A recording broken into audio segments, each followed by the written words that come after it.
গাইছ তো এই চাব পাৰে তো এই ধান ওলাই গৈছে তো পাহাৰত খেতি কৰিছে তো ইয়াত ধান তো hello' guys welcome to my blog তো আজি ভিডিঅ'টো বনাই দিলোঁ তো আজি পাহাৰ দিকে আহিছোঁ তো চাব পাহাৰত মানে আলু কচু এইবোৰ খেতি কৰে তো আমাৰ বৰমাই লাগো তো দেখাম আপোনালোকক তো আমাৰ মানে পাহাৰতো খেতি কৰে মানে হাতীৰ পৰা মানে বহুত দিগদাৰ দিয়ে তথাপিও মানে খেতি কৰে তো আপোনালোকক দেখাম আজি চাব এই কটীয়া মই আহিছোঁ তো চাওক নতুনকৈ পাত ওলাইছে যে সেউজীয়া হৈছে তো চাব পাৰে চব বেৰা মাৰা আছে চাব পাৰে টঙত আছে দিয়া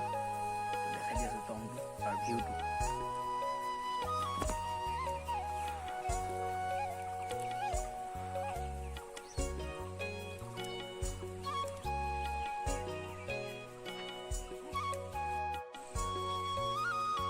চব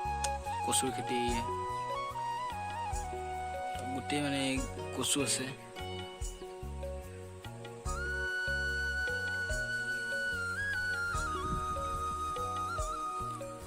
এদিকে তামোল পুলি কচু পুলি আছে চব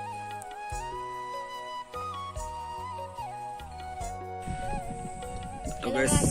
তো এই চাব পাৰে তো এই ধান ওলাই গৈছে তো পাহাৰত খেতি কৰিছে তো ইয়াত ধান প্ৰায় 1.5 বিঘা ওপৰ হ'ব 2 বিঘাই ধৰি ৰাখক তো পাহাৰতো খেতি কৰে আমাৰ ইয়াত পুৰা ধান চান ওলাই গৈছে তেওঁ হাতীৰ পৰা যে প্ৰব্লেম ডিষ্টাৰ্ব অসুবিধা দিয়া নাই সেইটোৱে ভাল আৰু এইটো কি গছ নাজানো নাৰিকল পাতৰ নিচিনাচোন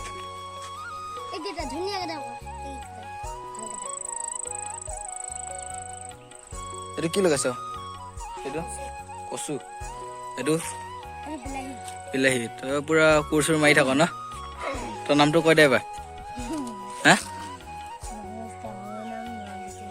অঁ কিমান ক্লাছত পঢ় 2 অঁ ৰাতি ইয়াতে থাক নেকি এইটো কি বেঙেনা গছ এইটো লাও লাগিছে নে নাই লাগিছে তো ইয়া লাও গাইছ এইয়া লম্বা ইয়া লাও ঢেৰ ওলাইছে আমাৰ নয়নে ইয়াত পুৰা কাম লাগি থাকে দেই বৰ্তাকৰ লগত হয় নহয় নয়ন কোৰ চোৰ মাৰি থাক মাৰ নাই কচোন তো বৰ্তাকৰ লগত থাকে ইয়াতে সি নয়নে নয়ন ইয়াতে বনাই তো ভিডিঅ'টো সামৰি দিছোঁ ইয়াতে তো বেলেগ এটা ভিডিঅ'ত লগ পাইছোঁ